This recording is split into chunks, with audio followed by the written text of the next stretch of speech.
Hello. I'm Babysitter. And this Christmas, my gift was clarity. My parents didn't ask me to help, they assigned me, quietly, as the unpaid babysitter for 16 restless children. My sister smirked and whispered, "She won't even notice we're using her." They thought I'd smile. They thought I'd comply. Instead, I vanished. But that wasn't the end, it was just the spark. The cake collapsed. The guests murmured. And the family that once silenced me finally heard the sound of absence. Now tell me, how does a woman disappear from her own family without making a scene? And more importantly, why did no one come looking? I pulled into the driveway just after 3 p.m., windshield wipers brushing away a steady December drizzle. The familiar wraparound porch was dressed in garlands and twinkling lights, each bulb blinking in perfect sequence. It was festive, on the surface. But beneath the warmth of faux snow and store-bought cheer, there was a tension I couldn't quite shake. I parked my car carefully behind Vera's SUV, careful not to block the walkway. She always made a fuss if someone parked too close to the flower beds, even in winter. As I stepped out, I glanced at the back seat where my tote bag rested. Inside were 3 neatly wrapped gifts, one for Mom, one for Dad, and a little something handmade for Janie, Vera's youngest. I'd knitted the scarf myself, soft gray wool with hints of cranberry red. I hesitated a moment before heading inside. I always did. The door creaked open before I even knocked. "There she is." Mom called out, voice high and honeyed. She moved across the foyer like a woman in a commercial, bright smile, arms outstretched. I let myself be pulled into the hug, patting her back lightly. She smelled like cinnamon and eucalyptus. "You're right on time," she said, taking the gifts from my arms. "The little ones are in the den, and dinner's at 7. Vera's been running around all morning getting things ready. It's been a madhouse." My smile was automatic. "Sounds like it." She walked off toward the kitchen, already calling for Vera. I slipped off my coat, hung it on the rack, and took a breath. I didn't expect much. I never did. The living room was half decorated, half playroom. A stack of folded laundry sat on one end of the couch, a box of ornaments on the other. In the middle of the coffee table, I saw it. A large printed seating chart. My stomach sank. I stepped closer, wiping my hands on my jeans. Each name was neatly typed, surrounded by ornate gold holly clip art. Seat 1, Dad. Seat 2, Mom. Seat 3, Vera. Seats 4 to 10, Vera's husband and kids. Seats 11 to 16, assorted aunts, uncles, cousins. Seat 17, children's supervisor, Thora. It wasn't just a nickname. It was printed. Official. Children's supervisor. I didn't move. Didn't blink. Just stood there and stared at it. Vera walked in then, holding a plate of cookies. She caught my eye, glanced at the chart, then quickly looked away. "Hey," she said casually. "Did you bring those coloring books you mentioned? The kids are gonna need something after dinner." My voice was slow. "Coloring books?" "Yeah, you said last week you'd pick up a few. Remember?" I hadn't. Not exactly. I remembered mentioning I'd stop by the dollar store. I didn't recall agreeing to supply the evening's entertainment. "I have a few things," I replied. "Why am I listed as children's supervisor?" She smiled, the kind of smile you use on customer service reps. "Oh, come on. You love kids. You're amazing with them." "That's not the question I asked." She blinked once. "It's Christmas. Everyone's pitching in. You know how hectic it gets. We figured it'd be easier if someone just kept the little ones occupied so we could enjoy dinner. You're great at it, Thora. Like, genuinely." I waited. She added, "If you don't want to help this one night, that's fine, but, honestly, it's not that big a deal." I nodded slowly. "Just one night." Mom entered again, wiping her hands on a dish towel. "Thora, sweetie, don't be difficult. You always say you want to feel useful." I turned to her. "That's not the same as being used." Her smile faltered, just briefly. "No one's using you. We just thought. You thought I'd be fine watching 16 kids all night?" Vera chimed in again, 15. "Janie's really easy. You don't even have to do much. Just supervise. Make sure no one sticks a fork in a socket. That kind of thing." My jaw clenched, but I said nothing. "Not yet." The next few hours passed in a blur of polite conversation and carefully measured silence. I played with the kids. I helped set the table. I carried trays, sliced bread, tied bows. No one asked me how the drive was. No one asked if I was okay. Around 6, I excused myself and walked up to the guest room. It used to be mine. Once upon a time. Now, it smelled faintly of diaper cream and lavender oil. A stack of baby books leaned precariously on the nightstand. There was a changing pad on the dresser. I sat on the edge of the bed. My suitcase, still zipped, leaned against the wall. I didn't cry. I didn't get angry. I just sat. And in that stillness, something shifted. Not sadness. Not even disappointment. Something sharper. Not tonight, I thought. Not again. The drizzle had turned to a fine mist by morning, the kind that made the world outside shimmer like it was wrapped in glass.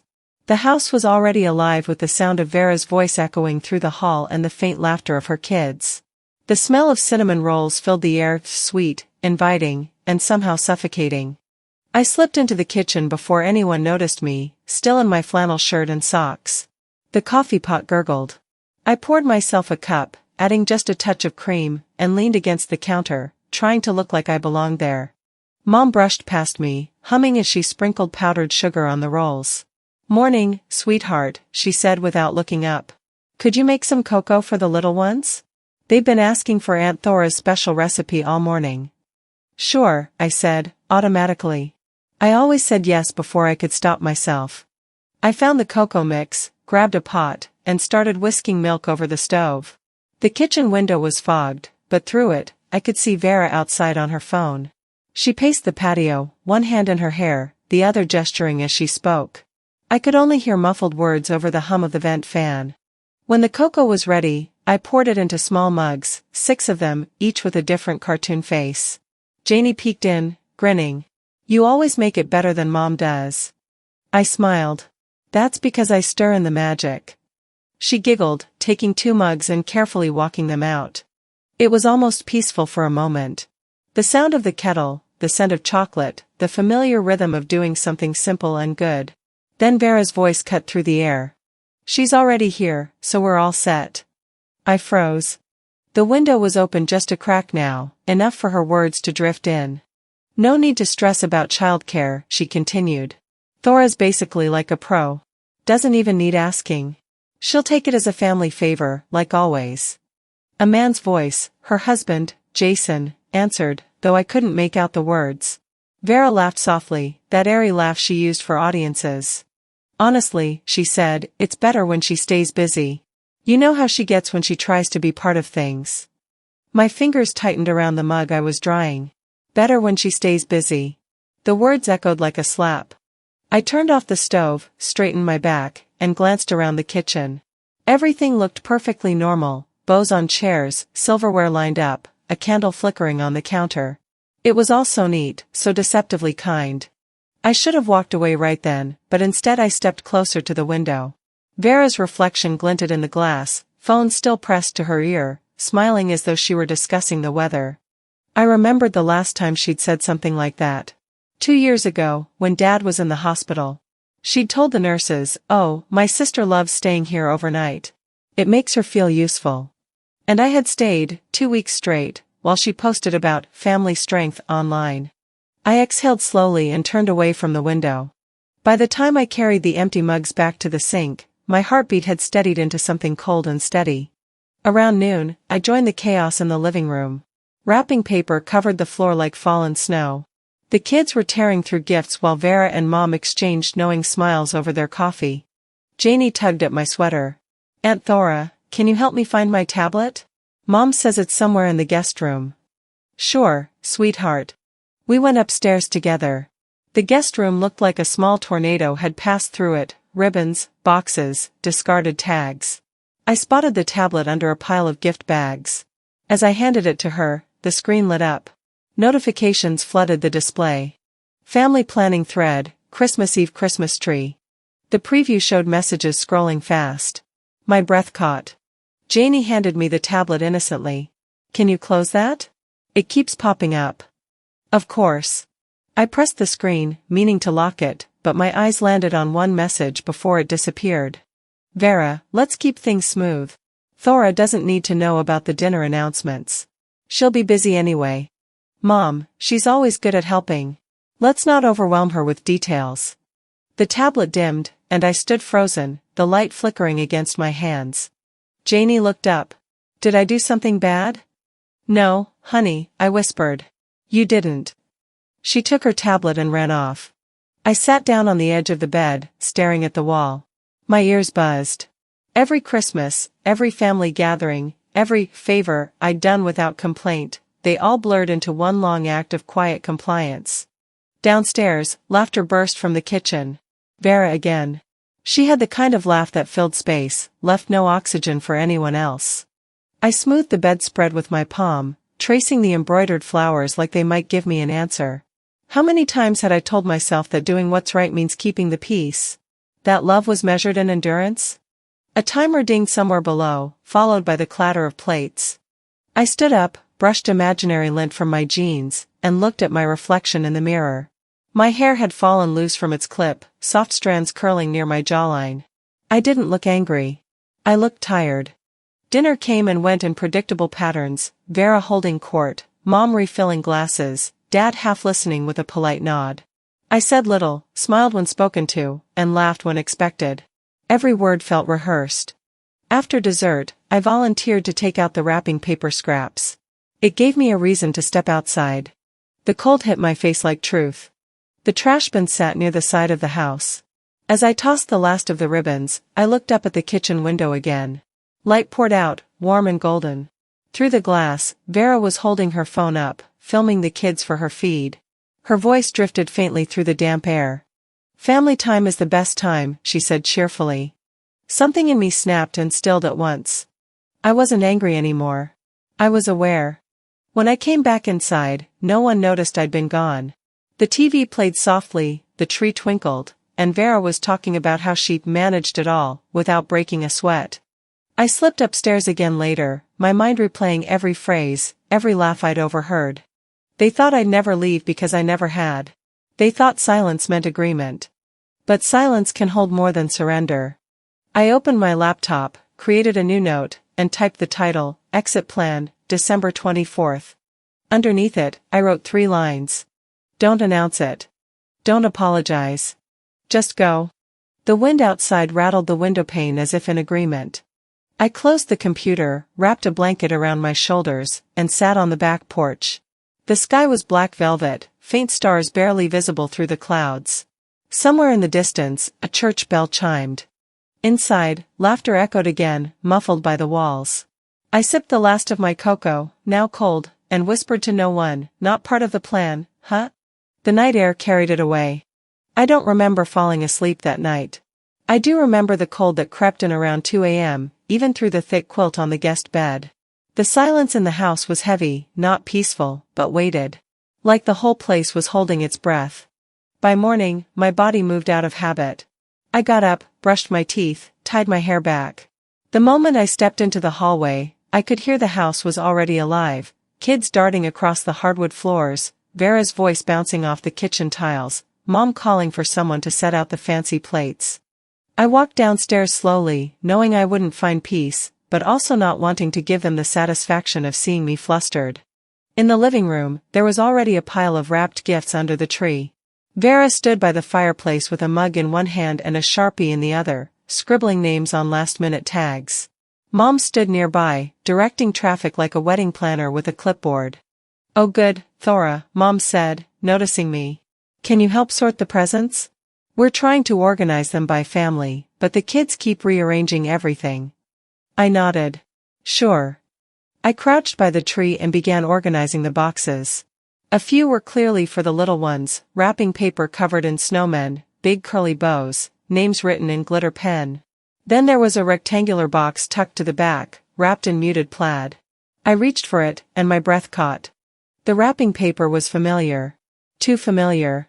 It was the same roll I'd used last Christmas when I wrapped the hand-knit scarf for Vera's mother-in-law, Mary. A scarf I'd made with my own hands, picked out the wool, spent hours working into a subtle, lacy pattern. The tag on the box read, "To Aunt Mary, from Vera." I held the gift in both hands. My heart didn't race, it didn't ache. It just sank. Not out of surprise, by this point, surprise wasn't an option, but from the weight of knowing this was no accident. Vera walked over, sipping her coffee like nothing had happened. "Need help with anything?" she asked. I held the box up. "Nice wrapping paper." She glanced at it. "Oh yeah, I think I found that roll in the back of the closet." I nodded slowly, the heat behind my eyes remaining still, contained. Of course. I didn't say anything else. I just placed the box under the tree where she clearly intended it to go and continued sorting. Later that morning, we had a gift moment. That's what Vera called it. "Time for everyone to give something small and meaningful," she chirped as she sat cross-legged near the fireplace. "One gift each. Make it count." We took turns, one by one. Kids gave hand-drawn cards, Mom gave out handmade candles. Then Vera stood and held out the box, the same one I'd wrapped last year, now recycled, repurposed, and claimed. "This," she said sweetly, "is for Mary. I know you love handmade things, and this just felt right." Mary beamed, eyes already glistening as she opened it. She pulled out the scarf, unfolding it gently, running her fingers along the stitches. "Oh Vera," she said, "you always give the most thoughtful gifts. This is beautiful." Vera pressed a hand to her chest, smiling with false modesty. "You're so welcome. It's from the heart." The room clapped politely. I didn't move. Didn't blink. Just watched it happen, every moment cemented in place. No one turned to me. No one thought to ask. I clenched my fingers around the mug in my lap and forced myself to relax them. My palms had started to sweat. A few minutes later, I stood up and slipped into the kitchen, where Mom was refilling the apple cider pot on the stove. "Everything okay?" she asked, stirring. I opened the drawer for a spoon, gave her a brief smile. "Peachy." She studied me for a second, then turned back to the stove. "You see how happy Mary was? Vera really has your touch." I turned my head toward her, but kept my voice calm. "She has more than that." Mom didn't respond. Just kept stirring. It was like talking to a wall that sometimes blinked. That same phrase looped in my mind for the rest of the morning. She has more than that. She had my words, my gestures, my years of being dependable. She had my patience, used like wrapping paper, flattened out, reused, folded in a way no one would notice had already been opened. The rest of the afternoon bled together. There were stories being told, ones I had lived through but apparently didn't belong to anymore. Vera brought up how she'd organized the whole Christmas schedule herself, and how hard it was to keep things running while still being present for the kids. "People think it's easy to juggle all this," she said, waving her hand across the living room like a magician. "But you really have to love your family to make it all work." A few people clapped. Someone said, "That's so true." I stared at the fire, letting the voices wash over me. By evening, after dinner was cleared and the kids were running around the backyard, I went upstairs, opened my journal, and flipped through the pages without really reading them. Then I saw it. A line I had written months ago. Maybe years. "They don't hate me. They just don't see me." Not seeing someone isn't always a passive act. Sometimes it's willful. Sometimes, people pretend they're blind to avoid feeling guilty.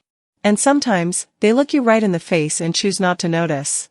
That was the part that stung. I closed the journal, sat on the edge of the bed, and looked out the window. Snow had started falling in the distance. Light, lazy flakes that didn't know yet if they were going to stick. Downstairs, Vera laughed again, loud, wholehearted, practiced. I stared at my reflection in the dark glass. Wrapped in their lies, I whispered to no one. Again. By the next evening, the rain had stopped, leaving a fog that clung to the porch railings like a curtain.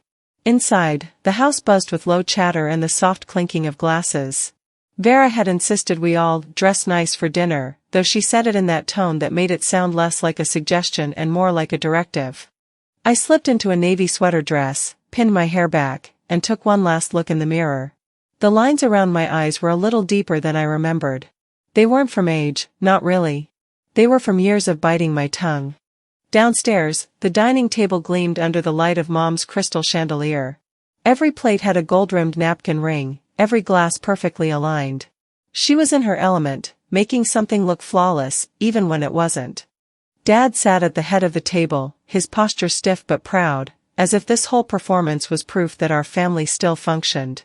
Vera floated around the room like a hostess at a charity gala, smiling too brightly, laughing too loudly, correcting small things no one else noticed. Dinner started smoothly. Ham, mashed potatoes, cranberry sauce, the usual performance of togetherness. Everyone played their role. Even me. After dessert, Mom stood and clinked her glass with a spoon.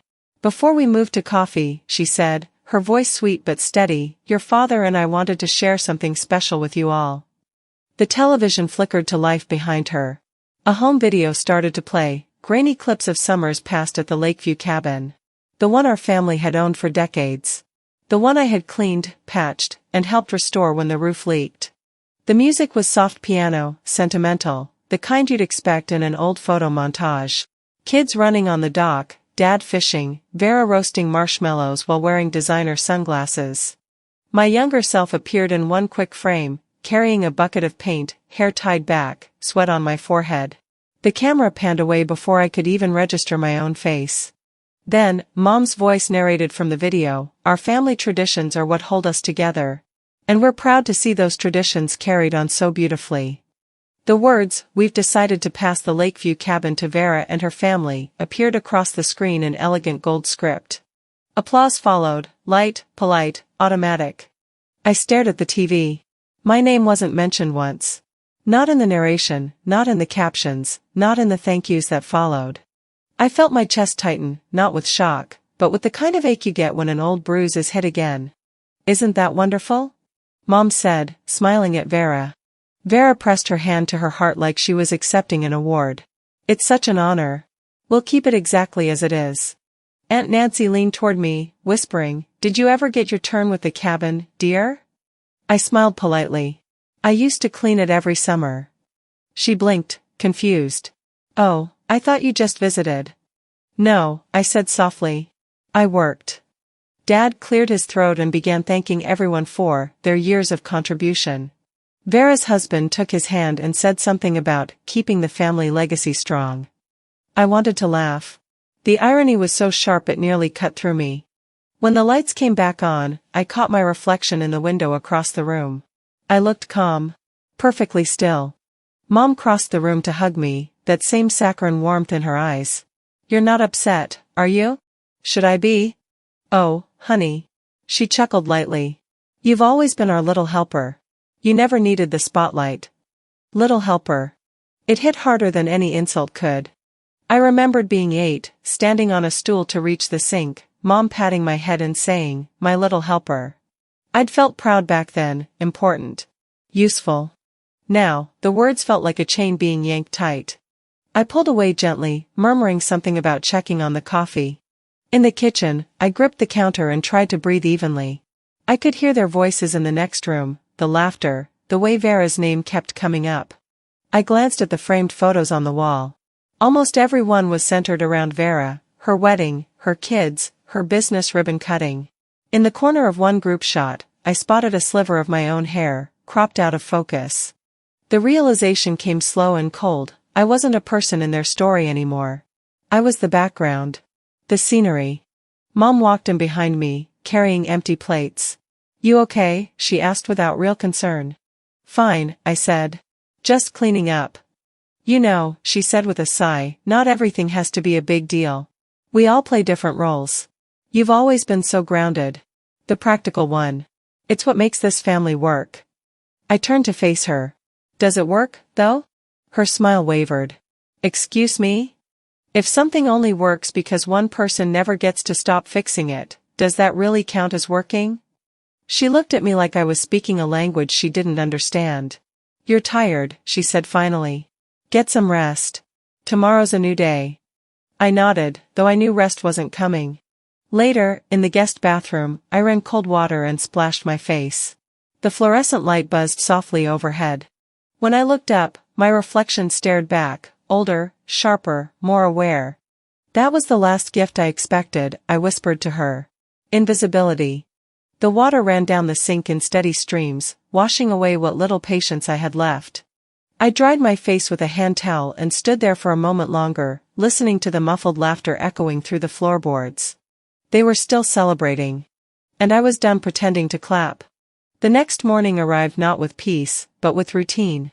I woke to the sound of dishes clinking downstairs and the unmistakable screech of Vera's middle child arguing with someone over a video game. I didn't bother to check the time. Judging by the sunlight pushing past the guest room curtains, it was late enough for everyone else to already be in motion, and for me to have missed the briefest window where I might have been acknowledged. I tied back my hair, pulled on a clean sweater, and made my way down the stairs. The familiar smell of coffee didn't comfort me anymore. Not here. In the kitchen, I found Mom pouring orange juice into glass tumblers while Vera leaned against the counter, scrolling through her phone. The moment I entered, Vera clicked her tongue and muttered, "There she is," without looking up. Mom, trying too hard, smiled brightly. "Morning, sweetie. We were just talking about how amazing you are with the kids. They're already asking for you."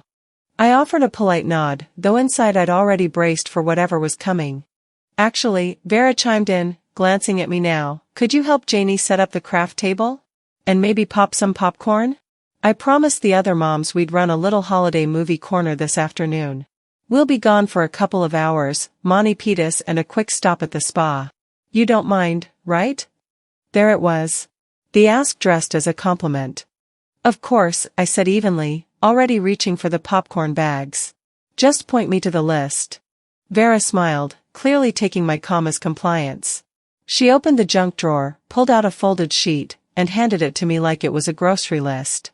There were 12 items. Snacks, drinks, movies, cleanup instructions, crafts, head counts by age group. I skimmed it, recognizing the handwriting immediately. Mom's. Lorraine, standing nearby, sipped her coffee like none of this was strange.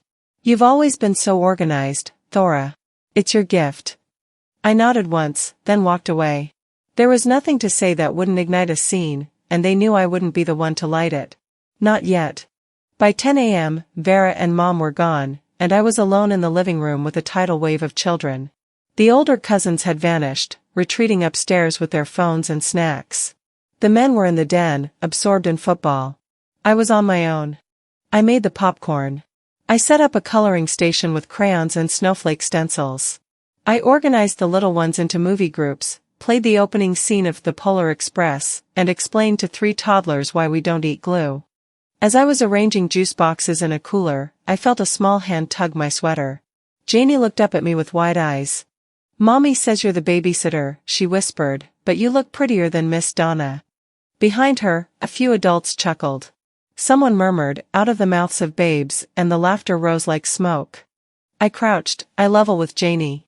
"Sweetheart," I said gently, "I'm not the babysitter. I'm your aunt." Janie tilted her head. "But you do the same things Miss Donna does." I smiled at her softly, stood, and turned away without another word. After lunch, I cleaned up alone while everyone else relaxed.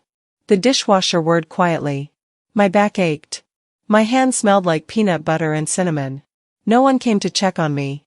Dinner that evening felt more forced than usual. Conversation hovered in the safe zone: weather, travel, someone's new kitchen remodel. But underneath it all, I sensed the same current: keep things light, and keep Thora quiet. Halfway through the meal, I folded my napkin, laid it on my plate, and cleared my throat. My voice was calm, even measured. "I want to say something." Forks paused midair. Vera's smile froze like plastic. "If I wasn't invited as a guest," I began, "that's fine. But next year, don't expect me to show up as staff." Silence. For a moment, no one moved. Then Vera recovered with a smirk. "We all contribute, Thora. Some of us do more than others. That's just how it is." Mom placed her fork down gently, like she was trying to smooth over a wrinkle in the tablecloth. "You've always been the backbone of this family," she said, like it was a compliment. "Don't start breaking now." I smiled, small and sharp. Funny thing about backbones. They can crack. No one responded. I didn't wait for permission to leave the table. I pushed my chair back, stood, and made my way upstairs. My body moved steadily, but my heart had shifted. In the quiet of my room, I unfolded the list they gave me earlier. 12 bullet points, not one of them written with my name in mind, only with my utility. I grabbed my journal, slipped the list inside, and with a pen, I wrote at the top. This was the last list I didn't choose. I stared at it for a while. Not sad. Just sure. I hadn't planned to go into Dad's office. It just sort of happened. After dinner, while everyone sprawled on couches digesting pie and watching some Christmas movie for the fourth time this week, I went looking for a charger. Mine had disappeared, maybe taken by one of the cousins, maybe buried under a pile of discarded gift bags. The house was chaos disguised as tradition. The office door was cracked. Inside, the desk lamp glowed over a scatter of opened envelopes and papers. Dad always kept the room like this, somewhere between a workspace and a museum. I stepped in quietly. The air smelled like old books and lemon polish. Near the edge of the desk sat a manila folder labeled 2023 Tax Prep. I wasn't snooping. I was reaching for the outlet behind the desk when my name caught my eye. Not scribbled. Printed. Thora Lizette Sable, Dependent Credit Claim, Family Tax Consolidation Filing. I froze. I picked up the paper. My heart didn't race, it pulsed slower. Sharper. I never signed anything. I hadn't lived with my parents in over a decade. I wasn't financially tied to them in any way. I read the details. My name, my social security number, my birth date, paired with dependents I didn't have. Paired with Vera's information. I walked out of that room like someone walking through fog. No panic. Just clarity. Downstairs, Mom was in the kitchen stirring cocoa again. I approached quietly. "Mom," I said, holding the document. She turned, blinking. Did someone use my name for their tax filings?" Her pause said everything. She opened her mouth, then closed it again, then forced a smile. "Oh honey, it's just some accounting shorthand. Vera needed the support this year. You don't have kids, so it just made sense." "It's fraud," I said, calmly. "It's family," she replied. "No one's trying to hurt you. It's all staying within the house. Your father didn't think you'd mind." I wasn't asked. "Well," she said, setting down the spoon, "you've always been so generous. You're not really losing anything. And it helps Vera a lot." I didn't argue. What was the point? They hadn't seen me for years. Why would they start now? I turned and walked out. That night, I folded my clothes with a calm I didn't know I had left. I packed slowly. Deliberately. Socks, sweaters, phone charger, everything I'd brought into this house that hadn't been swallowed up by their expectations. I slipped on the coral red coat I hadn't worn yet, the one I'd brought for Christmas dinner. The one I wasn't given a seat to wear at. I opened my notebook. Tore out a single page. Wrote one final message. I laid it on the kitchen table, right under the vase of poinsettias. "If you ever wonder where I went, read this again. You didn't lose me tonight. You gave me away." I set the key to the front door beside it. The house was still. Quiet. The kind of stillness that comes not from peace but from assumption. I left my bag at the door, then tiptoed back upstairs to look one last time at the room that used to be mine. It wasn't anymore. There were baby wipes on the nightstand, a diaper pail in the corner, Vera's travel crib set up along the wall. I closed the door softly. At 5:12 a.m., I stepped outside. The air was cold, biting, but welcome. No one stirred as I quietly closed the door behind me. I didn't slam it. I didn't lock it. I didn't look back. I'd booked an Airbnb by the river, about 15 minutes away. It had a fireplace, a stocked kitchenette, and a "do not disturb" option I fully intended to use. The rideshare driver pulled up without asking questions. "Airport," he guessed. "Not today," I replied, climbing in. "Just somewhere quiet." As we drove, I watched the holiday lights blur through the window. The farther we got from the house, the easier I breathed. I thought about all the roles they'd written for me: helper, sitter, fixer, background. And how quietly they expected me to accept each one. I wasn't angry. I wasn't sad. I was done. There's a strength in silence most people don't recognize until it leaves the room. And I had finally left. The next evening unfolded like a tightly coiled spring snapping loose. It was Christmas night, and although I was already gone, my presence, or lack thereof, was the loudest thing in that house. I wasn't there to see it in person. But I heard plenty about it later. The party began as planned. Guests arrived bundled in coats, arms full of cookies and store-bought gifts. Laughter echoed through the halls, but something was off. There was a current of unease threading through the warmth and wine. Children ran freely, weaving through the legs of chatting adults, knocking over cups and nearly pulling down the garland from the mantel. No one was supervising, not like they were used to. Not like I always had. Vera floated from one group to the next, offering hollow smiles and loud observations about how crazy the holidays always get, and how she tried her best with all the kids. But her nerves were already fraying. At some point, one of the guests, an older cousin from out of state, looked around and asked, "Wasn't your sister supposed to handle the kids this year?" Vera's face twitched. She had something come up.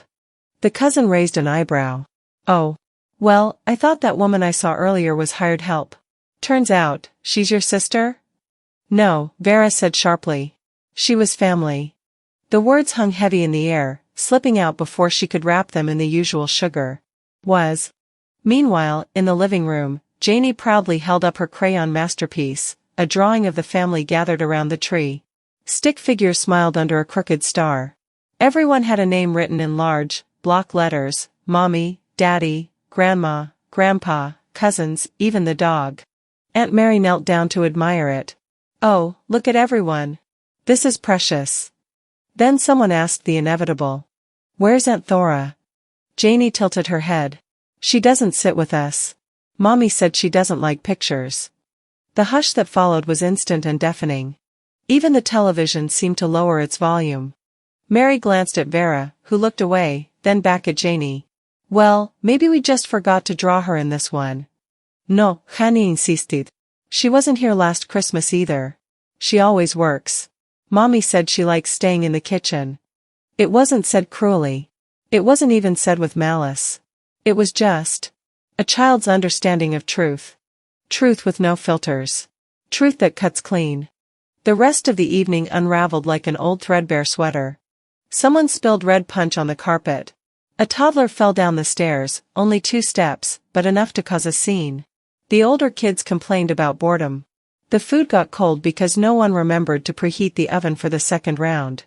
In the dining room, tension crackled like static.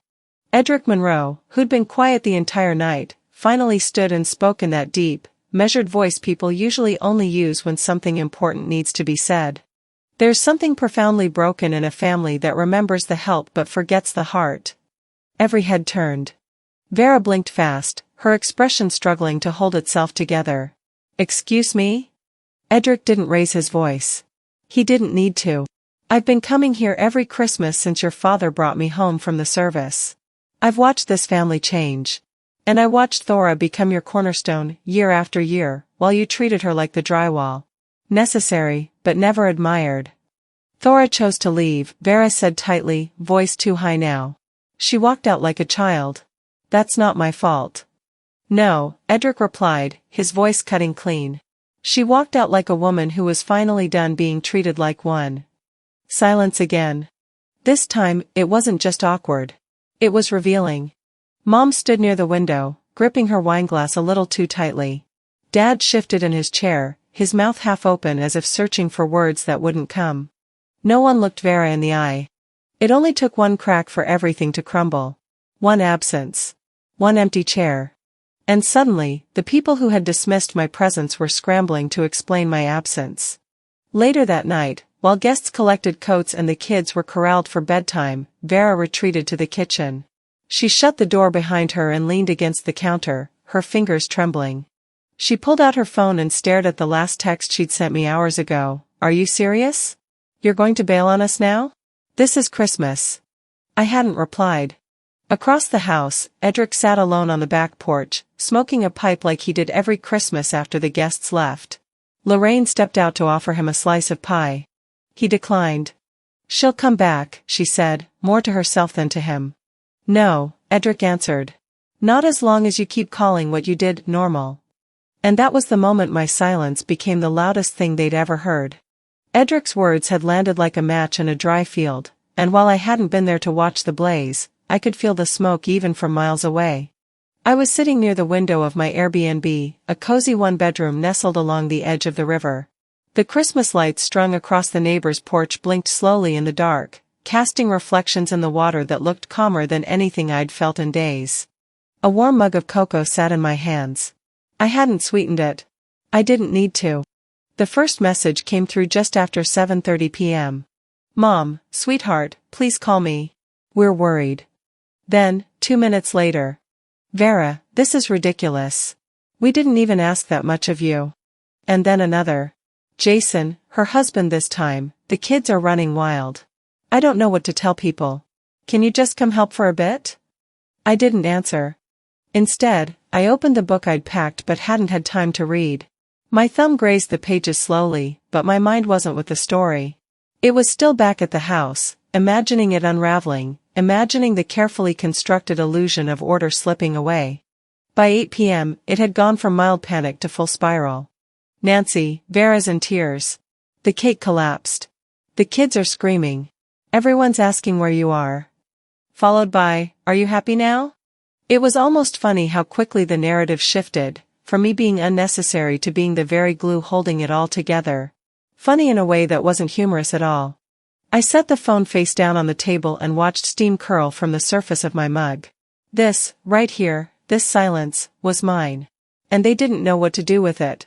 Across town, at the Sable house, the scene was chaos disguised as celebration. The toddlers cried, their sugar highs crashing just in time to become someone else's responsibility. A vase shattered near the fireplace when 2 kids started tossing toys across the room.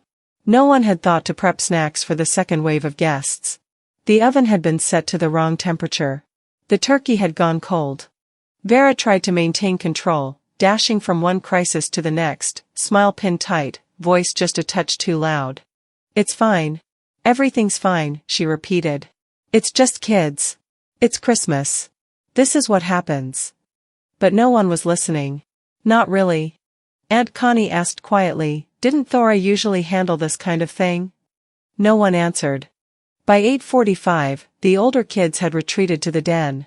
The adults were murmuring amongst themselves, more concerned with their coats and car keys than the dessert table. In the kitchen, Vera slammed a tray down hard enough to startle Lorraine. She ruined Christmas, she hissed. Aunt Nancy, who had been helping clean up, turned sharply. No, Vera. You did. Vera blinked. Excuse me? She left because you kept taking and never gave. And now you're upset the faucet ran dry. Lorraine interjected, let's not turn this into a fight. It's been a long day. Edric, who had been watching silently from the doorway, finally stepped forward. When the person holding it all together leaves and everything falls apart, maybe they weren't the problem after all. Someone clapped. Just once. Then another. Vera's face flushed. She turned and left the room. Back at the Airbnb, I poured myself another cup of cocoa, switched off the lamp, and pulled the blanket tighter around my shoulders. The fireplace crackled beside me. Another message popped through. Vera, I don't know what you're trying to prove. You could have just said you needed a break. Then, you're acting like a child. And finally, everyone thinks you overreacted. No one's on your side. The lie in that last one stung less than I thought it would. I picked up my phone, opened a new message, and typed slowly. Thank you for seeing me. That was more than I got all year. I sent it to Edric. Then I powered the phone off and set it beside the fireplace. Peace isn't always loud. Sometimes it's just the absence of being used. The flickering light danced across the ceiling. I sipped my cocoa and thought about everything I hadn't said, every time I'd bitten my tongue, every moment I'd been folded neatly into the background. And now, just like that, I wasn't there. I wasn't where they expected me to be. I wasn't playing the part they wrote. And the party? It had fallen apart without me. Christmas morning at the Airbnb was quiet in a way I had never known quiet could feel. It wasn't the awkward silence of being excluded, or the tension of biting back what needed saying. This was stillness with no strings attached. It felt like mine. The river behind the little cabin flowed slowly, a thin shimmer beneath the pale light of dawn. I had woken up without an alarm, without a schedule, without a checklist. Just the rustle of the wind through bare trees and the sound of my own breath. I slipped into a thick robe, made a cup of tea, and stood near the window, watching the frost melt from the corners of the glass. A deer wandered near the water. No one chased it off. No one needed anything from it. On the table beside me sat my leather-bound journal.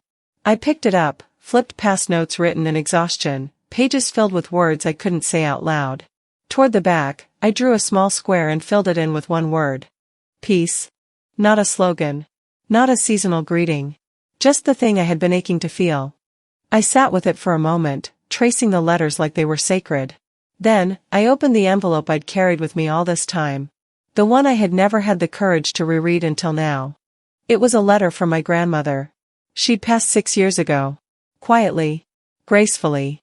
The way women like her always did, as if even in death, they didn't want to cause too much trouble. Her handwriting was small but strong. Unapologetic. Thora, my sweet girl, it began.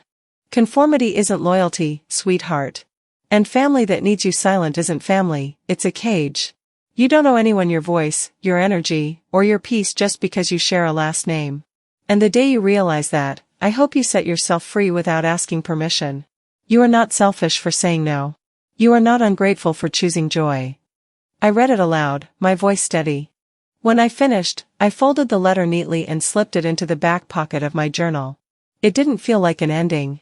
It felt like the beginning of a map. And it had been there all along. Around noon, I checked my phone. I didn't want to, but curiosity got the better of me. There were 37 unread messages.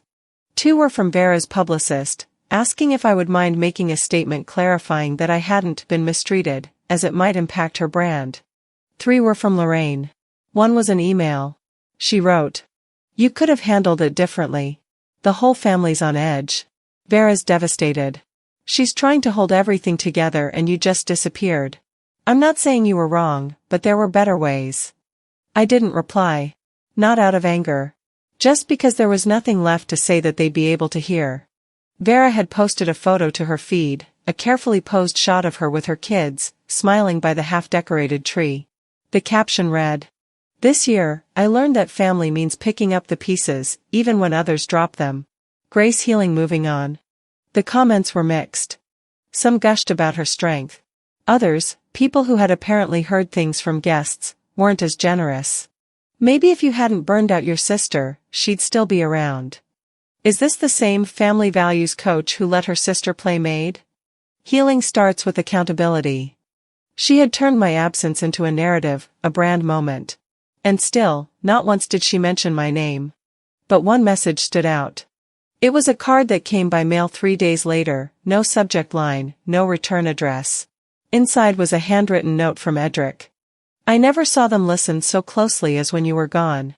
That says everything." I read it twice. Then tucked it behind my grandmother's letter. I didn't cry. I didn't smile. I just let the weight of being seen settle in. It was the first time in years I felt like someone had chosen to see me without asking for anything in return. That night, I cooked myself a simple dinner, rosemary chicken, roasted carrots, and a glass of Merlot I'd picked up on my way in. There was no celebration. No performance. Just me. The house stayed quiet. I didn't turn on the TV. I didn't play music. I let silence keep me company. And in that silence, I realized something I hadn't been ready to believe before. I hadn't burned bridges. I'd simply stopped crossing the ones that collapsed every time I stepped on them. They were never mine to begin with. Sometimes, the most powerful thing you can do is leave quietly and let the silence speak for you. This wasn't just a story about Christmas, it was a story about boundaries, self-worth, and finally choosing yourself after years of being used by the people who should have loved you the most. Have you ever had to walk away from your own family to protect your peace? Share your thoughts in the comments, we read every single one. And don't forget